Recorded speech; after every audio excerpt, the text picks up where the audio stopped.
Well. Clemson Tiger fans, college football fans, welcome to this special edition of Clemson Tigers Live. Tom Allen, former defensive coordinator at Penn State University, hired on as Clemson's new DC to replace Wes Goodwin. We're going to talk about our reactions to the hire. Do we like it? Do we love it? Do we hate it? All of that coming up in tonight's special episode of Clemson Tigers Live. But before we get into tonight's show, if you are not subscribed to the channel, please go ahead and hit that subscribe button for us. Me and Jordan do a show every Wednesday at 8 p.m. year-round on this channel, so consider subscribing. Hit that like button. It helps us out on the live videos, and also we have the Super Chat feature available for you guys. We'll get to comments at the end of the video and chop it up with you guys in the comment section for a bit. So if you want to be sure that your comment is read and reacted to during this live episode, go ahead and hit that Super Chat feature, and we'll be sure to give you a shout out in the show. And with all of that said, and without further ado, I'm going to bring on my co-host, Jordan Bowman. Jordan, what's up, man? What's going on, man? We got some big news. We do, and you know it's interesting coming on here live on a Monday night. It's kind of different from our usual.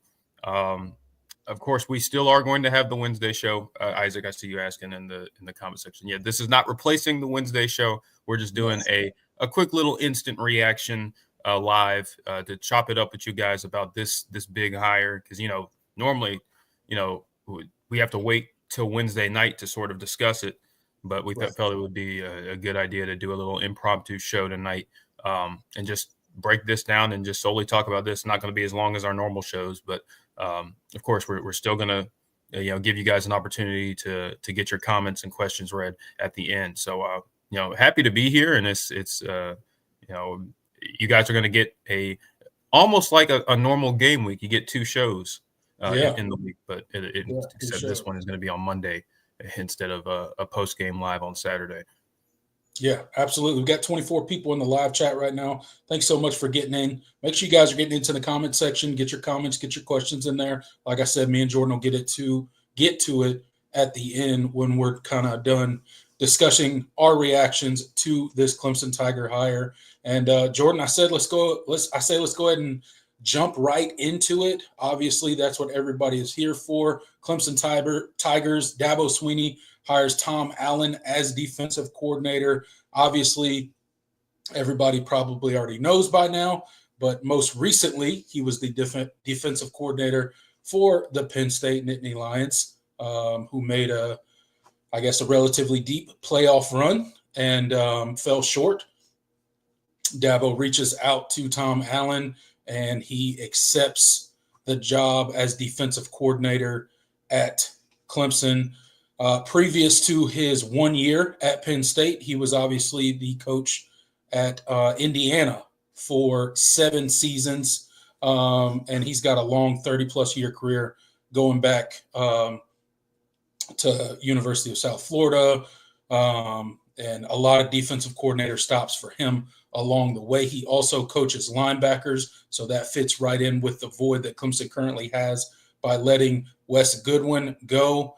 Jordan, just initial thoughts when you heard the news kind of breaking earlier today, where it was confirmed by multiple Clemson media outlets that Tom Allen was officially, unofficially hired on as Clemson's defensive coordinator. Obviously, Board of Trustees have to meet tomorrow to confirm the contract and do the formalities and all that stuff. But as far as everything's concerned, Tom Allen is Clemson's new defensive coordinator. Your initial reaction when you heard the news? Yeah, I mean, when we were talking about, how this search was going to play out, it was very evident, based on everything, all the indications that we had gotten from Clemson media, from those that are close to the situation, that Dabo was going to take a swing on this hire. It was going to be similar to, when he made the Garrett Riley hire 2 years ago. A guy that has a real big name, who was successful at his previous stop, a person that has experience And I think Tom Allen was a guy that we had mentioned, in our short list, and we weren't far from the only ones. Tom Allen was a guy that was on a lot of people's list because it made a lot of sense. Right. He successful defensive coordinator, experienced, defensive coordinator and coach, former head coach, who was, very, very good.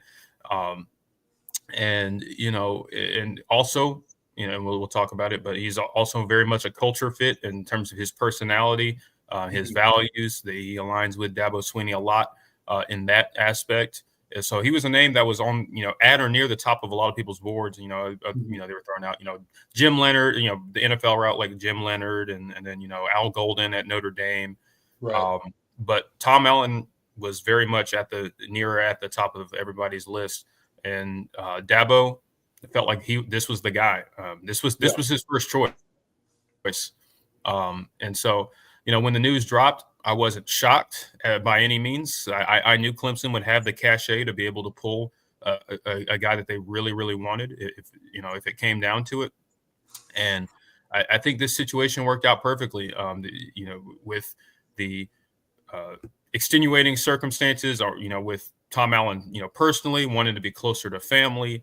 I think it made a lot of sense, and I'm really excited. I mean, this is a guy that another former head coach joining your staff. I mean, we've talked about, over the past few years, how the lack of experience on this staff has really been a detriment to being able to get the most out of what has been a really talented roster. And obviously this past season, there were a lot of shortcomings on the defensive side of the ball because of some inexperience. But now you have a guy that's been there, done that, and can also add his own perspective and voice as a former head coach, along with, a guy like Matt Luke on the offensive side of the ball. This staff looks a lot different, with this hire than it did, 2-3 years ago. And I think that's it didn't happen as quickly as we wanted it, but I think at this point, you still have a couple of guys with some inexperience, but on the whole, this is a staff full of, really experienced, high-level recruiters and coaches, and that's what you need to have when you have a roster that is as talented as Clemson's. I think people forget that, and it was funny seeing some detractors, talk about, why would Tom Allen go to Clemson? And like, Clemson is as, or if not more talented than Penn State, defensively. I don't, especially when you look at, the recruiting talent and the level of player, it's very comparable. And so I just, it made a lot of sense. And, Tom Allen wanted to be closer to home. He has more ties to the Southeast than he does up in the Northeast, I mean. And, I think it worked out for Clemson. I think this is a really good hire. Yeah, I couldn't agree with you more, Jordan. I think you mentioned a lot of things there quickly that went into this process of hiring Tom Allen and really Tom Allen wanting to come to Clemson and be their DC. I know there's a lot of talk out there about it's a lateral move. Why would he want to come to Clemson? And you touched on a lot of those things. First and foremost, from a family aspect, he's got 2 daughters, grown daughters, that live in the Carolinas. So being closer to them, I'm sure, is definitely a big pro for him coming down to Clemson. You mentioned the culture fit that he is. He's obviously a culture fit. He's a guy of faith. He's a guy that speaks openly about that. And obviously is going to fit in nicely at Clemson and with Dabo Swinney, who kind of creates and basically pushes that culture at Clemson. He makes it no secret that he's a guy of faith. So there's that there. But also you talk about the talent gap. I don't really see there being a talent gap. People talk about it being a downgrade. And we've talked about it on this show a lot in the past. The slipping of Clemson's program as a whole was 100%, in my opinion, attributed to coaching. Yes, there was some guys that we missed on. Yes, there was some talent evaluation that obviously didn't manifest on the field. Talk about DJ Uiagalelei. You talk about several guys in that wide receiver room that ended up transferring out and didn't produce at their next school either. So Obviously, we missed on some guys, but at the end of the day, it falls back on coaching. They evaluated those guys. They brought those guys in. Those guys didn't work out. And I think there was a point in time where Dabo kind of took a chance on too many inexperienced guys on his coaching staff. And you can see him really rectifying that and making a complete 180 move when it comes to the Clemson coach staff. Now, on both sides of the ball, you have former Power 5 head coaches that are very seasoned on your staff. One's your DC, one is your offensive line coach, right? And I think, to your point, that shifts the culture inside of that coaching locker room, right? With all of that experience, because I mean, those two guys especially know what it means to run a big time college football program and the challenge is that it presents. And sometimes I think that makes you a better assistant coach when you have seen that side of the coin, if you will, in college football. So I think this hire makes a ton of sense. From a lot of different perspectives. Couldn't be more excited to have Tom Allen. I know there's some Penn State fans out there that are probably disappointed, even though they may not be saying that online. They may be acting like they're happy that he's gone. But the reality of it is that Tom Allen was going to be the DC at Penn State next year in 2025 if Clemson didn't come calling. So Dabo Swinney goes out, the Clemson brand goes out, that Paul brand goes out, and pulls a big-time defensive coordinator from a playoff team. Yet again, just like eerily similar to what Dabo Swinney did, the last coordinator hire that he did in Garrett Riley when he plucked him from TCU when they had just played for a national title. So I think Clemson fans should be excited about this, and I can't wait to see what he does with the defense. Yeah, I mean, and you talk about what, Tom Allen in his one season as Penn State's defensive coordinator was largely successful, with the top 10 statistically in basically every category. They were 7th nationally in total defense and 294.7 yards per game. They were 8th in scoring defense, 16.5 points per game. And most importantly, they were 9th in the country in rushing defense, allowing just 101.8 rushing yards per game. And that's with obviously playing, tougher teams late in the year in the playoff games. Right. So, I mean, that tells you a lot. Honestly, that Penn State defense was uber talented, but so was Clemson's. If he can, the goal for Clemson was getting a guy that was able to get, that kind of caliber of play out of really talented football players. And you just weren't getting that, from Wes Goodwin. And more importantly, one thing that I saw, multiple times throughout the day is, and I had been familiar with Tom Allen in at his previous stops, but, seeing some of the player interviews from his time at both Indiana and Penn State, he is a player's coach. I think, his players are absolutely going to want to run through a wall for him. And I think that ultimately is one of the biggest things that, was going to separate him from, what Wes Goodwin was. Because while I think the players respected Wes, I don't think it was a thing where like they didn't like him or they didn't care for him. Wes Goodwin was very well liked by his players. But I don't think he truly wasn't able to get the most out of them. I don't think it's kind of hard to say like they didn't, want to play for him, but it was just, he wasn't able to bring that next level out of some of those guys. He didn't have it in him. He's not that kind of coach.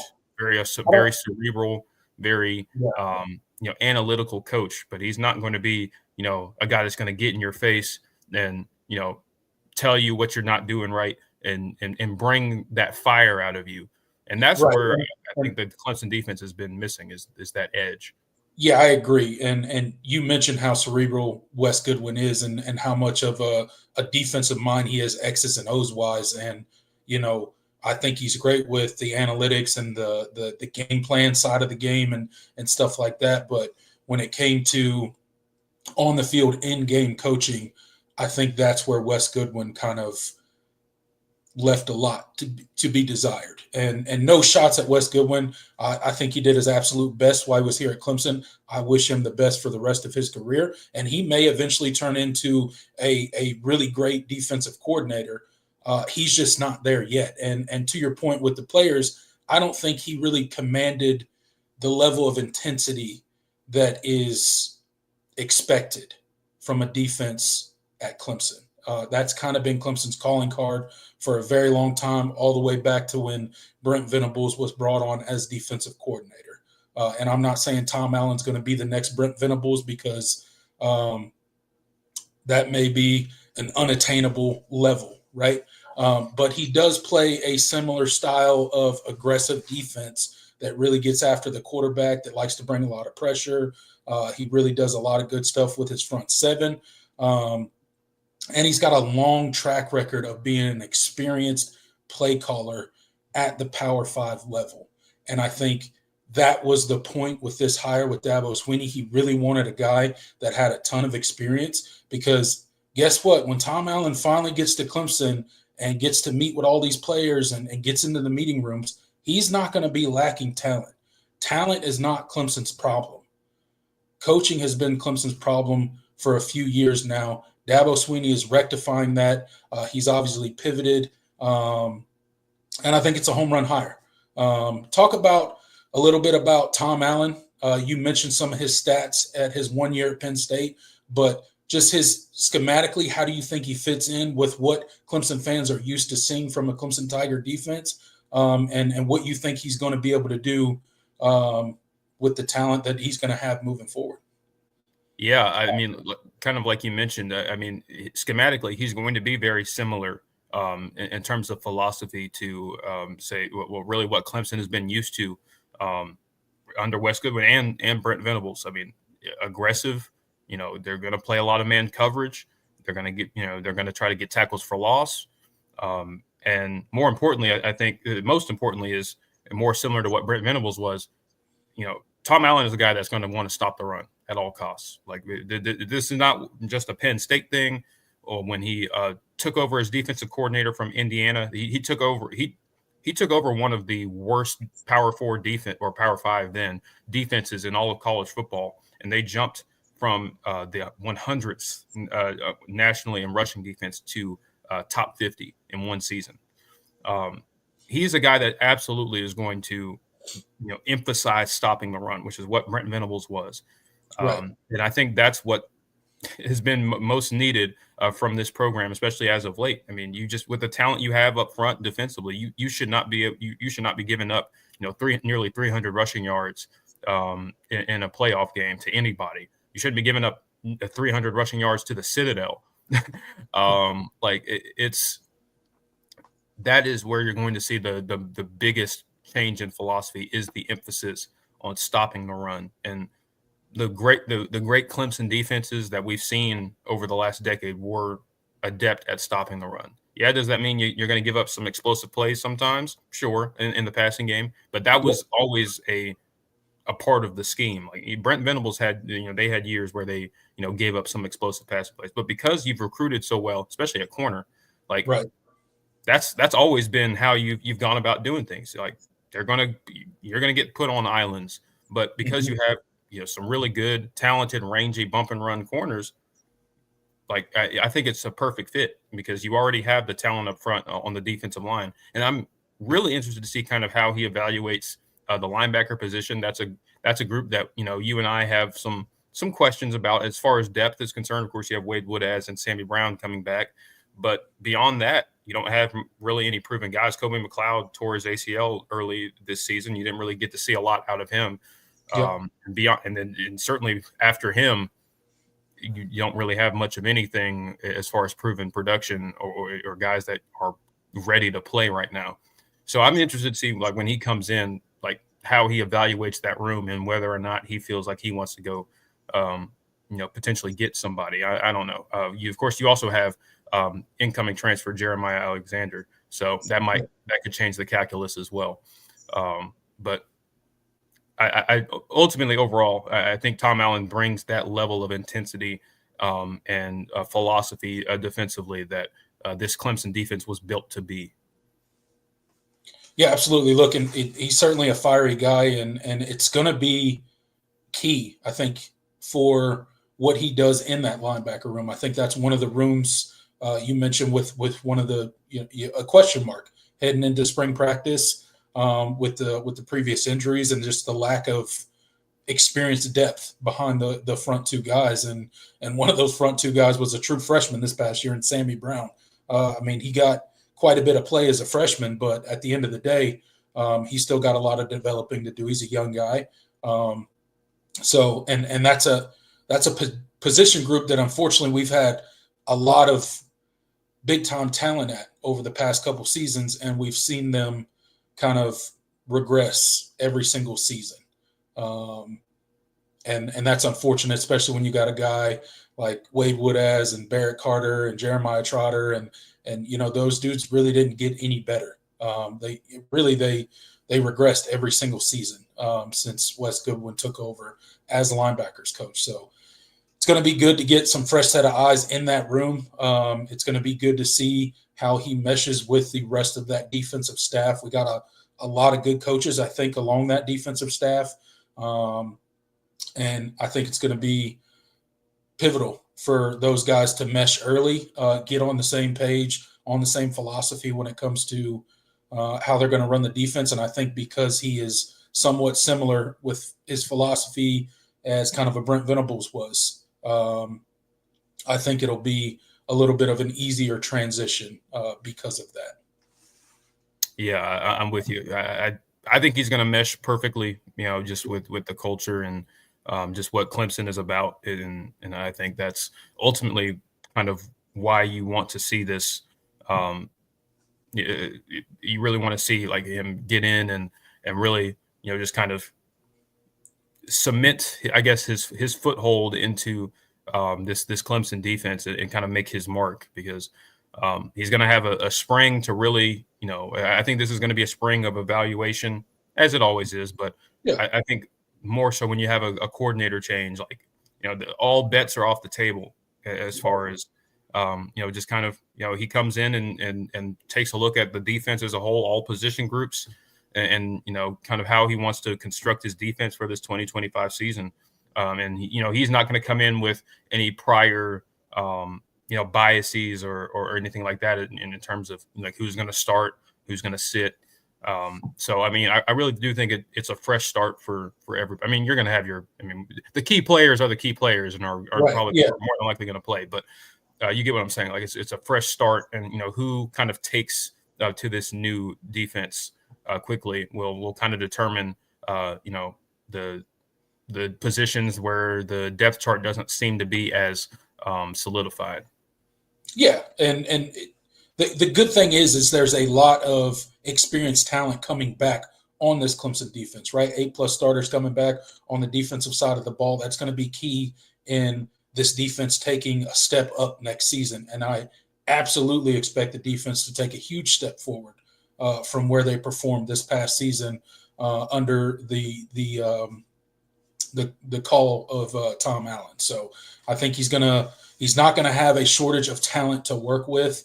It's going to be up to him to put the players in the correct positions in order to maximize the guys that we currently have on the roster. And to your point, they may end up, going to the portal after spring and picking up a guy here or a guy there, depending on his evaluation of the current roster at Clemson.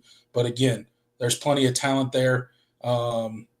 So I don't expect there will be any problems when it comes to guys to fill positions. But with that said, talking about Tom Allen and his family and the culture fit, you talked about this being Dabo's number one guy. What do you think about Tom Allen drew Dabo to bring him into Clemson, and then vice versa, and kind of how is he going to mesh with the culture that is Clemson right now? And I think it's interesting that Clemson, Dabo Swinney, has now pulled two previous tenured head coaches from the Power Five into his staff to be assistant coaches. One's a DC, one's obviously an O-line coach, but just speak to that a little bit. Yeah, I mean, it says a lot. I mean, still about what Dabo is as a head coach and in the head coaching space. I mean, Clemson and Clemson as well. Clemson is a destination for coordinators. Like I think even with the slip from perennial national championship contenders to regular ACC championship contenders, fringe playoff team, like that level of regression. Clemson is still a destination for coordinators. And one thing that people just that aren't familiar with the program, they don't realize that within the industry, that is very much the sentiment because of how Dabo goes about running his program. He's very much a work-life balance, family, all of that, and he's a very hands-off head coach. I mean, despite what some of our fans like to think, Dabo's meddling and everything. Dabo is very much a hands-off coach. Like, he lets his coordinators and his position coaches largely handle their business, and he steps in when he sees that things are just clearly not up to standard. But he's very, compared to some other coaches, like Nick Saban was a notoriously very difficult head coach to work for. I mean, he was the greatest of all time. So his methods worked, but it meant that he didn't get to keep coordinators very long, in assistants very long, because it's a grind, and it takes a lot out of you. Kirby Smart is very much the same way, because he learned that coaching style from Saban. There's a lot of these head coaches that are very, very the way they run their program. It's very, very strenuous on their staffs, and Dabo is not like that. Comparatively. And that's what attracts a lot of assistants, because they know that they're going to come in and they're going to be allowed to coach and do their job. It creates an environment where guys just don't want to leave. And, I think that's what attracted Tom Allen, along with the other things we mentioned. And I think that's ultimately what's going to make it such a good fit for Clemson. Yeah. I mean, I think the more you look into it and the more that you learn about Tom Allen and who he is as a person, you see the seamless transition that's going to be coming in and being the coordinator at a program like Clemson. Makes a lot of sense from all standpoints. He runs a similar defense that Dabo once run at Clemson. Obviously, I mentioned his grown daughters that live in the Carolinas. Obviously, he's going to be close to them. They probably have kids, so his grandkids. It seems like, and you can speak to this a little bit, but his son, currently on staff at Penn State as a defensive analyst, probably going to take the trip with him down to Clemson, South Carolina, and become an analyst on the Clemson staff as well. So when you look at all of it as a whole, it's kind of a no-brainer for Tom Allen and a no-brainer for Clemson, really. And I think, as I mentioned earlier in the show, I think it's a home run hire. Now, is it guaranteed going to be, amazing and work out 100%? And, he's going to be the next long-term DC at Clemson? I don't know. But I think from the list that we talked about, he's one of the top names that you would have wanted off of that list. Not only because of his defensive prowess, but his experience, 30-plus years in coaching, started way down in high school, worked his way all the way up to the college level, spent 7 years as a head coach at Indiana. I mean, I think you checked all the boxes with this hire. So I feel really good. I think Clemson fans should be excited about what's to come with Tom Allen. And again, like I said before, can't wait to see what he does with this defense. Spring is going to be a lot of fun to follow and watch, because just like a couple seasons ago on the offensive side of the ball, when Garrett Riley came in and, you were excited about change and what are they doing and what looks different. It's going to be similar this year when we're going through spring and talking about it on the defensive side of the ball. So, shout out Dabo Swinney. Shout out Tom Allen. Welcome to Tiger Town. And we can't wait to see how your career progresses here.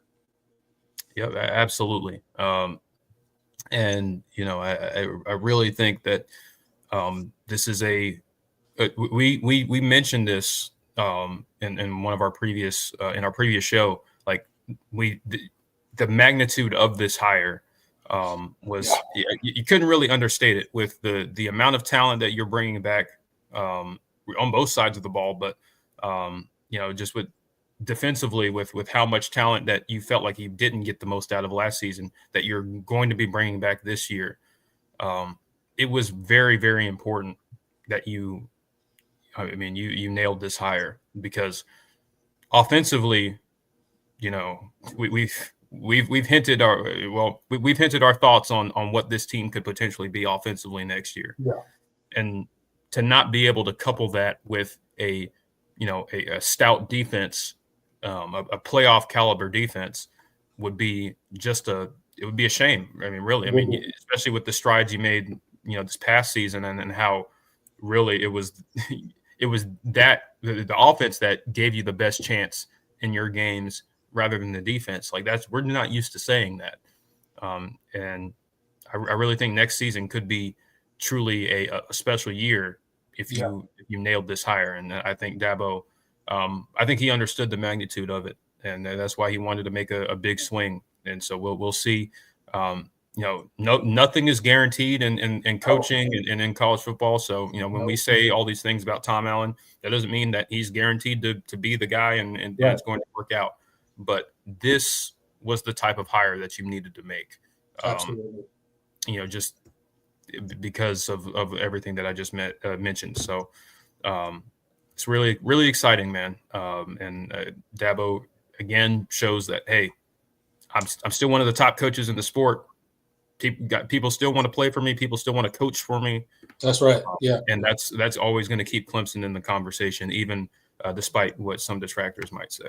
Yeah. I mean, there's a lot of fan bases out there, a lot of college football fans that, I've obviously piled on to Clemson over the last 3-4 years as Clemson has regressed from the height. But again, just like Dabo proved it when he went and pulled Garrett Riley, he proves it again with Tom Allen that, the Paul still holds a lot of weight in the sport, and him, Dabo Swinney, as our head coach, still holds a lot of weight in this sport. He is, one of 2 current active head coaches with a national title. There will be a third one eventually when the national championship is played next Monday. But as of right now, there's only 2, Kirby Smart and Dabo Swinney. So, this is awesome. We got 94 people in the live chat right now. Thank you guys so much for being here. Hit that like button for me, please. While you're in here, it costs you nothing, and it really helps us out, especially on these live episodes. Consider subscribing. Me and Jordan do a show every Wednesday at 8 p.m. called The All In Show. Would love for you guys to come and hang out with us every Wednesday, 8 p.m. For The All In Show, talking all things Clemson football and college football. Also, hit a couple things as far as our channel goes here. Disputed national champions. Obviously, everybody knows Mark Rogers, the voice of college football. Go check him out over on the main channel. He's published a book called Disputed National Champions, College Football's Historic 1990s Reset. You can give it over on Amazon for $9.99. You can get it on the Kindle app for 99 cents. Make sure you guys go read it and leave a review.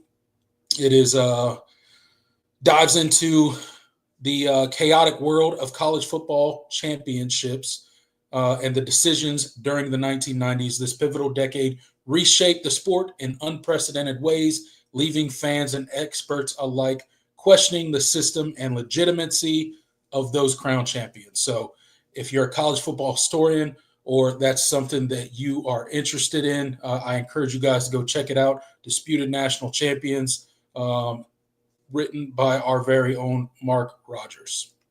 Yep, couldn't recommend it enough. Link is in the description. It helps the channel out if you go give it a purchase. And make sure if you do, leave a review, because that helps a ton as well. Absolutely. All right, also go check out the Voice of College Football Network X page, the official account for the Voice of College Football, the best debate, discussion, and analysis with no off-season. Go check it out over on X. And while you're over there, go check out Jordan Bowman's Twitter over there. His Twitter handle is right there by his pitcher, and you guys will not regret that either. All right, man. All right, I think that does it for our thoughts on Tom Allen and what he's going to mean to Clemson football and all the stuff going forward. I say let's dive into the chat for a little bit and let's see what the people think. Yeah, let's do it. Are they excited? Are they disappointed? Which way is everybody leaning? Yep. Let's see what you guys are talking about. Of course, if you guys want to make sure that your comment is read, the super chat feature is available. We try to get to as many of you guys as possible, but can't get to everybody, especially with a larger crowd tonight. So it also helps the show, but again, not required. All right. Let's see. B mentions the development of Barrett Carter was Goodwin's biggest failure. It's certainly up there. Yeah. When you talk about kind of just the trajectory of the linebacker position as a whole, the last 3 seasons, you could tell there was very much a regression, year to year. 2022, you still had, Trenton Simpson was coming off his best year. Mm-hmm. Obviously, in 2022, he makes the switch from Sam to Will, and just he was not ready for that transition. Don't think he belonged there, quite frankly. Felt like it was unnecessary, but they did it to, get other guys, get Trotter out there, but it just did not work out. Mm-hmm. He still got drafted. He's still he's a rotational player, like a pretty decent rotational player for the Ravens, but you never got the level of ability out of him or talent out of him or play out of him that his talent would suggest in that 2022 season. It was a pretty marked step back from his sophomore year. 2023, obviously, Barrett Carter was coming off of a really, really strong sophomore year. And thought he played fine at times, but you could tell he didn't have the same level of impact last season that he did in 2022. Right. I think Jeremiah Trotter largely played well. I mean, he ended up being an All-American, but he was a very smart football player. Came in that way, and he was able to overcome some of his physical limitations. But Barrett Carter obviously took a noticeable step back, and one of the things that I never was able to get out of my head was when you lost that opener to Duke, and him, after the game saying, well, I didn't feel like I was in good shape. I wasn't in shape. And what you mean? That's another conversation about, kind of the strength and conditioning and all that. That raises some red flags there. But, ultimately that was a trend, throughout that entire season. Right. It felt like he was not at the same level that he was as a sophomore. And I don't think he put very good tape on, which is a lot, part of the reason why he chose to come back this year. And this season, it was even more of a noticeable step back, especially when you didn't have a guy like Jeremiah Trotter Jr. out there, being able to get guys lined up and very, very cerebral and understanding the defense and being basically a coach on the field out there. It was Barrett's job at that point. And I don't think he got the level of coaching to have him ready in that position. And, he had moments this year where he took poor angles, where he played kind of soft, missed tackles, routine tackles that a fourth-year player and third-year starter should be able to make. Those plays weren't being made. And that was disappointing because Barrett Carter physically is one of the most gifted linebackers that has ever played at Clemson. And you just didn't get that out of him. So, yeah, that's certainly, I'm going to lament that for a very long time. He's still going to get drafted. He just off of his physical traits, but I don't think he put on very good tape this year. He was routinely one of Clemson's, lower graded players, game to game. And that's disappointing. Let's see. John, yeah, mentions Penn State being ranked 7th in total defense this year. Yep, absolutely, one of the best defenses in the country. Really, really talented defense, but you got to give the coordinator some credit. Yeah, ranked top 10 in total defense and scoring defense. Ranked top 20 in run defense, which is a far cry from where the Clemson defense was this year. We couldn't stop the run if we wanted to. Yep. And that was just with what you had up front in that front seven, that you should never be in the 90s. And not with those guys. Yeah. Not with the talent you got on the field there. Absolutely not. And that's part of the thing that was so inexcusable about this season is it wasn't one game, it wasn't 2 games, it was the entire year. Yep. And your inability to rectify that at all. It didn't get any better. It got worse as the year went on, not better. So that's not good. Like I don't think you ever. I don't think this defense ever played better football than that first half against Georgia. I don't think they ever played all season. Yep. Did not get better from there. No. I mean, I guess you could argue. I mean, Virginia Tech, they played well, but that Virginia Tech offense that was a skeleton crew that they were playing. Like, but beyond that, every other game basically had moments where they were really, really just flat out not playing sound football. And one thing that I found really interesting. Shout out to Tiger Illustrated. I don't remember which of their writers wrote this, but I thought it was very, very interesting tidbit that they dropped. It might have been Larry Williams, but he mentioned how through conversations that they picked up through the sources in the program that throughout there were times throughout the Wes Goodwin era where a lot of times where they would prepare and have install a lot of things during the week, and then when the game time rolled around, a lot of it was the game plan was scrapped or they just flat out didn't run it. And like that's just that can't happen. I mean, when you're coaching your players and preparing them to do something, and then the game day rolls around and you're doing something else, or you're not, or it's just inexcusable. It's just how can you expect them to succeed that way? Right. And why do we spend all those hours during the week learning these plays and scheming this way, and then on game day we're switching it up? That just makes no sense. It's just not good, man. Which, I mean, that lends to the fact that your defense was consistently out of position, taking poor angles, not lined up properly. I guess that makes sense. 100%. Isaac asks, what are realistic expectations for the defense year one? While there is a lot of talent, there are still holes on the defense. Yeah, absolutely. And I think that's a really good question because, again, when you think back to the last big time splash hire that Clemson made, coordinator hire that Clemson made, Garrett Riley, there was a lot of excitement, around that time and throughout that offseason.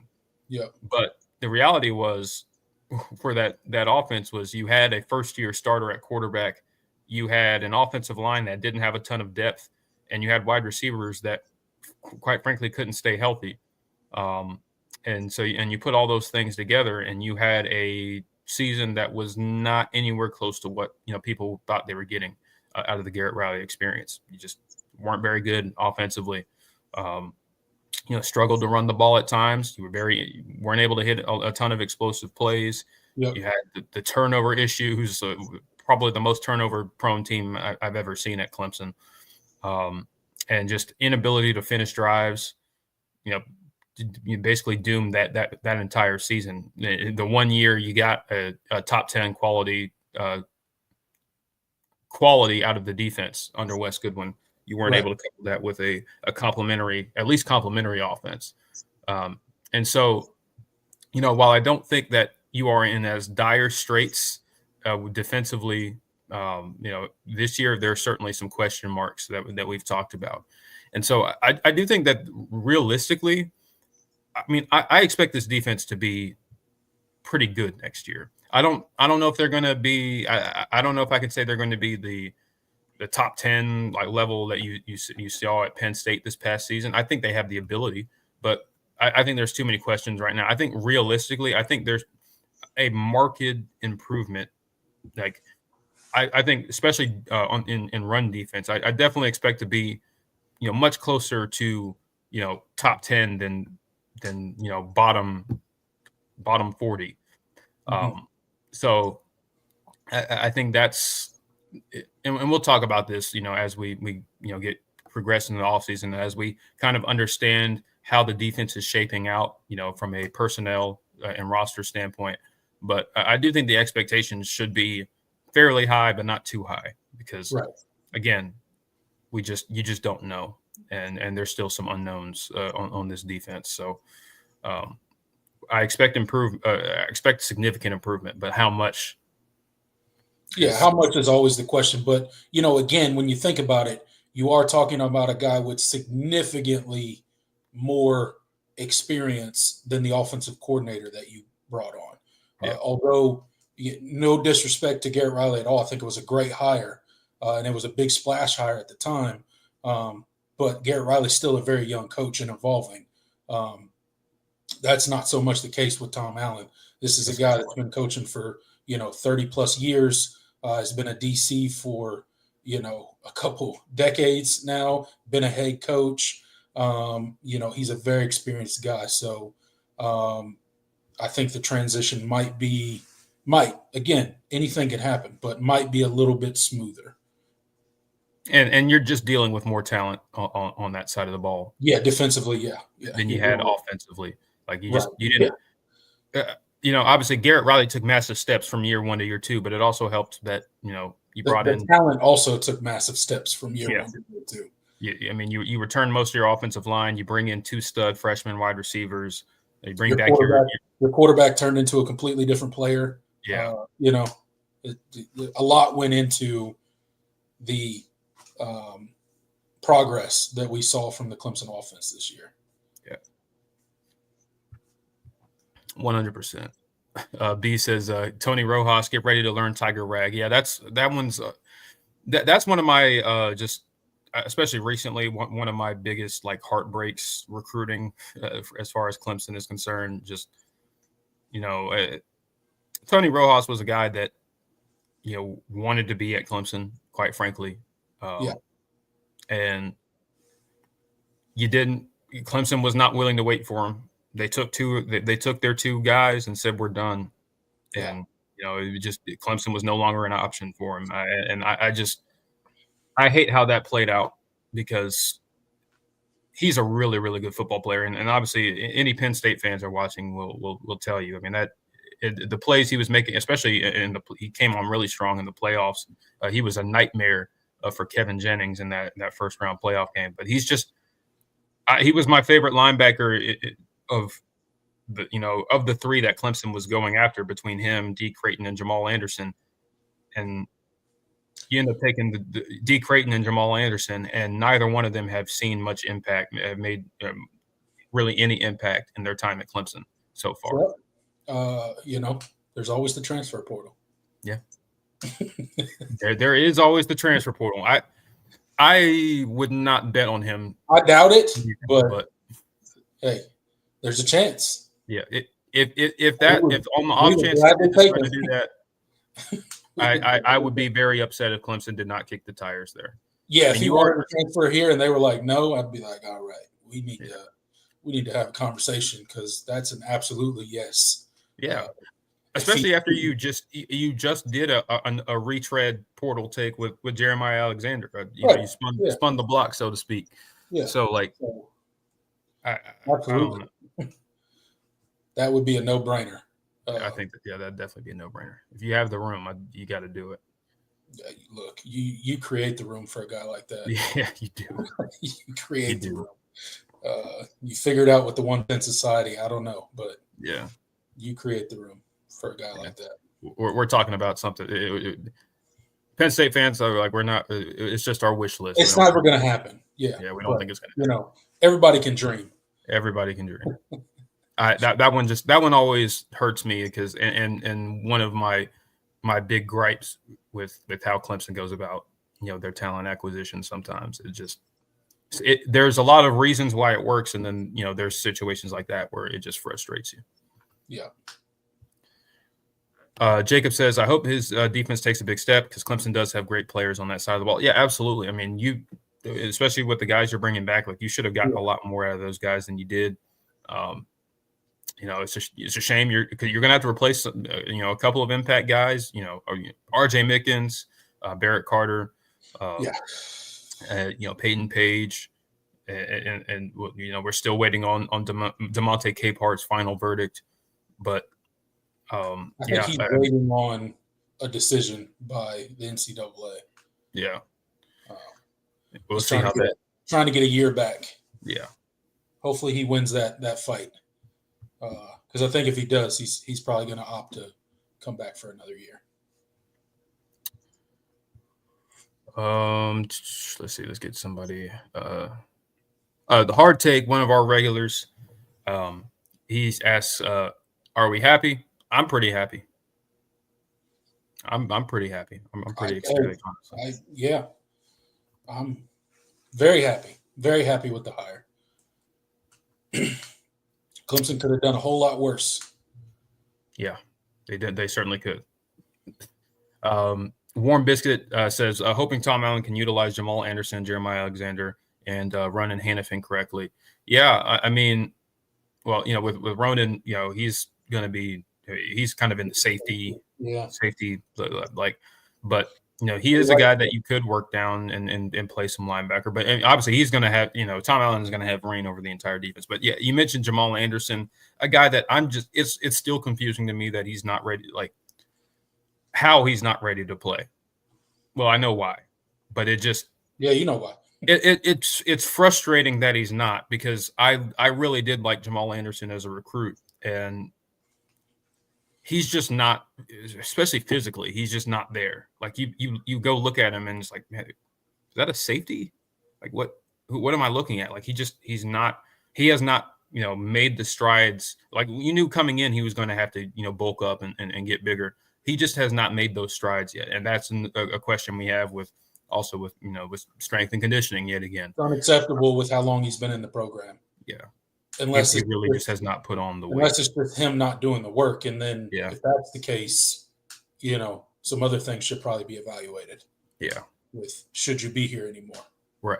I mean, that's just the reality of it. But, you mentioned a guy like Jeremiah Alexander, the transfer, he's physically there. Tom Allen likes to do that hybrid position. So, he's a guy that could fit a piece like that because of his versatility. You saw Abdul Carter go from linebacker. Use Abdul Carter. Yep. Yeah. So Jeremiah Alexander's, potentially, I don't know, but potentially he's a guy that could do something like that. So. Yeah. Hard Take says, not the biggest splash, but might be a really good hire. I guess we shall see. His scheme seems to match our talent. Yeah, I mean, and I think that's, one of the most important things that was looking for. Like he wasn't going to look for a guy that he didn't want to go get a guy that's going to run a 3-3-5 stack or something. Like that's not what our defense is. Yeah, we don't have the roster for that. Yeah, is recruited to do. We don't want to have guys like our defensive lineman two gapping like that. Just we don't. I mean, we have a couple of guys that could do that, but that's not what. First of all, that's not what they came here to do. Like if they would, some of them would transfer for sure. Yeah, that's not the defense that they came to play for. Right, and that's one thing that attracts like that. That's one thing as a defensive lineman to play in a 3-down system.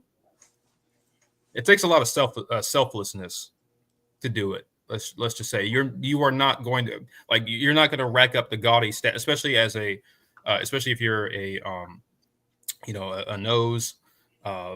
Even a strong side defensive end, like you're going to all you're doing at that point is eating blocks. That's your whole purpose. Yeah, you eat blocks. you're not making tackles. You're not, you're not getting sacks. You're eating Right. blocks.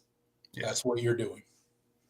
You're not going to see a lot of so that getting a guy that matched what Clemson has always done from that standpoint was probably at the top of the list of priorities. Guaranteed. Yeah. You didn't want to see. I mean, you don't want to have to make an overhaul with your personnel.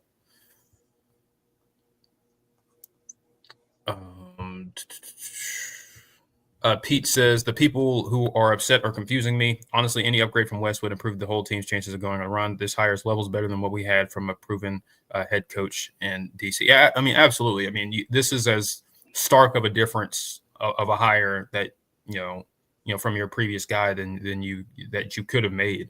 Yeah.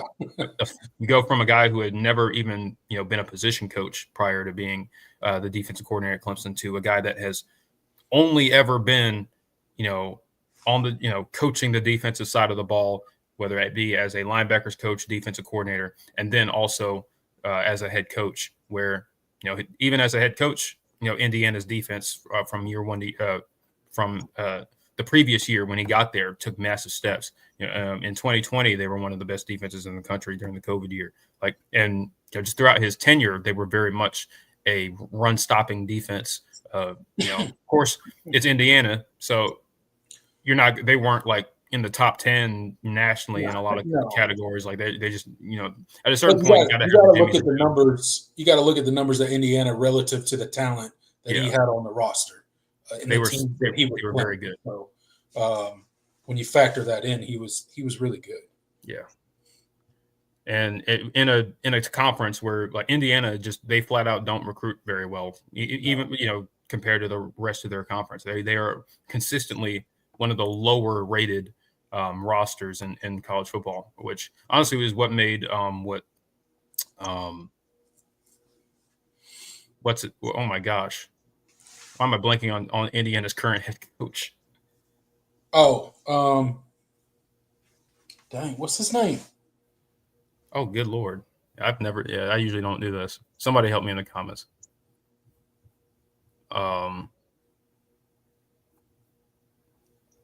You see, you can tell I'm tired. I can't remember. This is going to kill me. But you get what I'm saying. That's what makes what Indiana's current head coach is doing very, very impressive. Yeah, Kurt Signetti. Good Lord. That's his name. I don't know why it took me so long. Seeing how Emmanuel Roberson's, we'll do a couple more and then get on out of here. Emmanuel Roberson says, seeing how Tom Allen developed Abdul Carter into arguably the best defensive player in the country, can't help but imagine what he's going to have with Peter Woods and TJ Parker looking like next year. Yeah, I mean, I think just defensively as a whole, he's going to have a better understanding of where these guys need to be. I mean, it's going to be nice to not have to play Peter Woods at defensive end for most of the year. I mean, I felt like it just felt like kind of a weight. I mean, even with Peter Woods playing at defensive end, he was still one of your highest graded players. But he didn't have the season he could have had if he was playing in his natural position. And so that's going to be good. Excited to see what Will Helt brings into this defensive end room, to pair with TJ Parker. We already talked about what Jeremiah Alexander brings, and we'll see what he can do with the development of the younger linebackers that we talked about. We talked about D. Creighton and Jamal Anderson, but you have guys like Drew Woodaz and CJ Kuba Taylor. There is some clay to be molded there, and of course you have I already mentioned Kobe McLeod coming back, so there are options. Like somebody's got to rise to the top and be that cement themselves as the future at that position, other than Sammy Brown.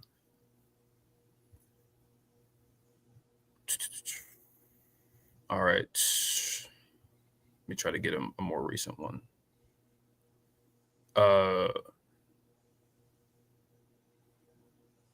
Isaac talking about the quote from the Penn State player Manny Diaz. He said Manny Diaz made you want to run through a brick wall. Tom Allen makes you understand why you want to run through that brick wall. I saw that video retweeted earlier today.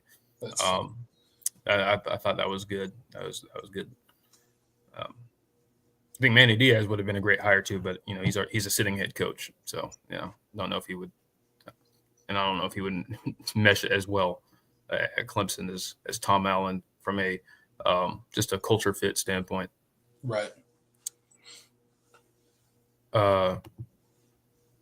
B asks, does Mike Reed leave to Georgia? From what I'm hearing, I don't know. He's not leaving to Georgia, but I know there was some speculation that he might be leaving. From what I understand, he's staying. But again, these things are fluid. Who knows? Maybe who knows? But somebody come call in.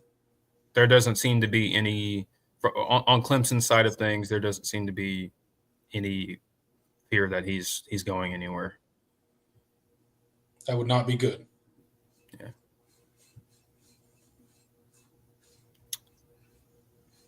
All right. I'll take this last one from Jason. Yeah, that's a good question. He said, who's going to be able to fill RJ Mickens' role, leader and playmaker? Yeah, that's and if you go back, we did a video. Well, there's a video segment from one of our lives about kind of where we felt Clemson needed to address potential holes in the roster. One of the positions we mentioned was safety because the void that RJ Mickens is going to leave. I don't think RJ Mickens is one of the most underappreciated players that I can remember, especially on the defensive side of the ball. I don't think people really gave him his flowers, or the fans really ever gave him his flowers, but he was consistently one of your best players. Yes. Regardless of position. And he wasn't a flashy player. I think that's probably a lot of the reason why is because he wasn't making the highlight plays, but he was one of the best, just smartest football players that Clemson had. He was always in the right place. Yeah, always in position. One of the better right angles. Yeah. Eyes in the right, eyes where they should be. That's one of the big question marks heading into spring practice. Who's going to fill the shoes or that hole that RJ Mickens left on that roster? Because that's not going to be easy. Yeah. And again, I think you have some talent. Ricardo Jones really, when he was out there, he just popped on tape. Like he did it as a high school recruit. I mean, I felt really good about Ricardo Jones, but when he got here, he was just one of the guys that was more ready to play. I mean, obviously you didn't play him as much because you wanted to kind of, you didn't want him to burn that year. Right. But I think next year he's certainly going to be one of the candidates. Kylan Griffin is a guy that has now been in the program a while. It's been up and down when he's gotten in, but again, he could take that next step. Noah, you have the true freshman Noah Dixon that they think really, really highly of, that you didn't really get to see a lot because didn't want to burn his year. Hey, just who knows? Maybe Rob Billings. I know coming off an injury, who knows? I don't know. There's plenty of talent there. It's just unproven talent. So. You have options for sure.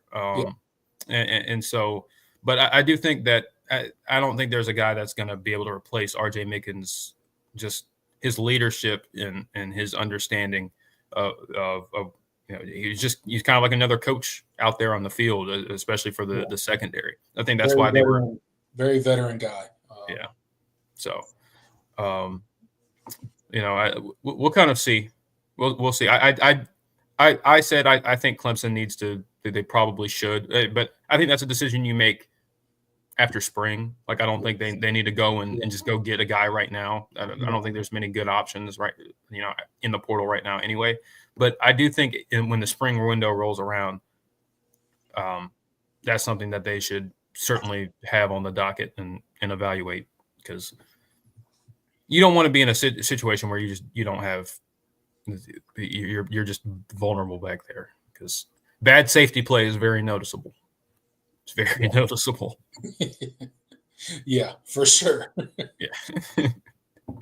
When you don't, it's good safety play isn't noticeable, and bad safety play is very noticeable. It's one of the more thankless positions on the defense. It's one of those things where if you don't notice them, they're doing a great job. Yeah. Is Patterson still on the roster? Yes. Yes, he Patterson is assume he's still on the roster. Yeah, he is still on the roster. Yes, he is. That's all I have to say on him. Yeah, there's nothing more to say. Yeah. Oh, and Warm Biscuit. I forgot to mention Tyler Venables. Yeah, that's right. He is coming back. So he's there too. I did not know that. All right. I think I like Tyler Venables, but he's physically limited.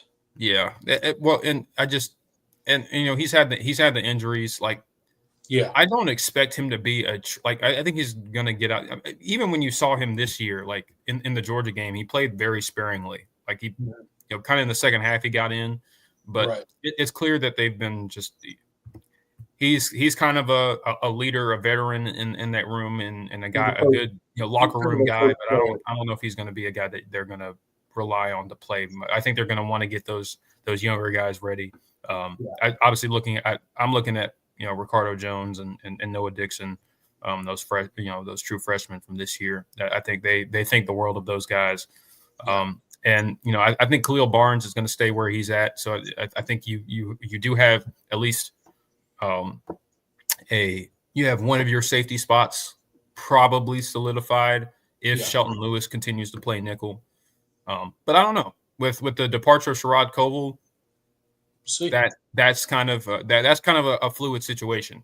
And they also have talked about as much as I wouldn't like it personally, they've talked about Ashton Hampton and his positional versatility as well. So I don't want to see that happen. But I'm preparing you guys. If I'm preparing you guys, if they decide to move Ashton Hampton to safety, don't be surprised. Don't be surprised. I'm not saying that's like certainly coming down the pipe, but I would rather see Clemson go get somebody in the portal. Me too. Than move Ashton Hampton. Yeah, why ruin a good thing? Ashton Hampton was similar so good to what we did to Peter Woods last year. Like we should have went to the portal and got a defensive end. Not move Peter Woods outside. Simple as that. That's all there is to say about it. But again, they're the coaches and we're fans. Yeah, so. They are. Walter mentions why not move Lucas? Yeah, that might be an option. I guess it depends on how they feel about that. With Jaden, it's just. How much have the injuries that he's had, affected his ability, especially athletically. I mean, I don't think he's just quite as athletic as he was because of all the injuries he's suffered. But do they feel like he would be a better fit at corner? I mean, he certainly has the length. I don't know. I would definitely consider it. So,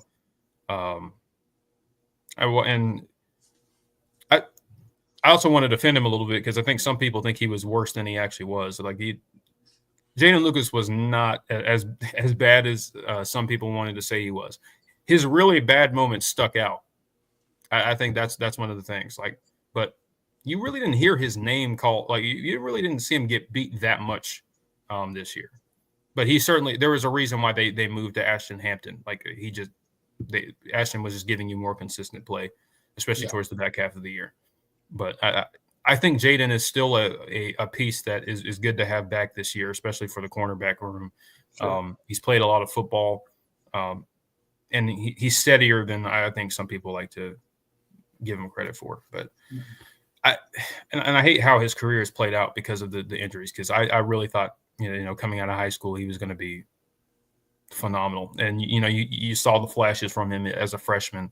Yeah, like. That interception in the ACC championship against North Carolina, where he jumps like 50 feet in the air, that was. I mean, he was special, man, and just injuries have certainly taken a toll on him. That's for sure. There are a couple of guys like that. Feel the same way about football is you don't get to choose how healthy you are. Yeah. You think about a guy like Troy Stellato and what he could have been at Clemson. Without all the injuries. It's unfortunate. Yeah, Adam with a good point. Yeah, Lucas is either on him like white on rice or he's on milk carton. There's no in between. Yeah, he had some really good snaps at corner this year where you were like, oh wow, like that's like how do you as a receiver, like how do you go up and get a ball over him? And how did I forget about Tavoy Fegan too? But he offers some positional versatility. Yeah.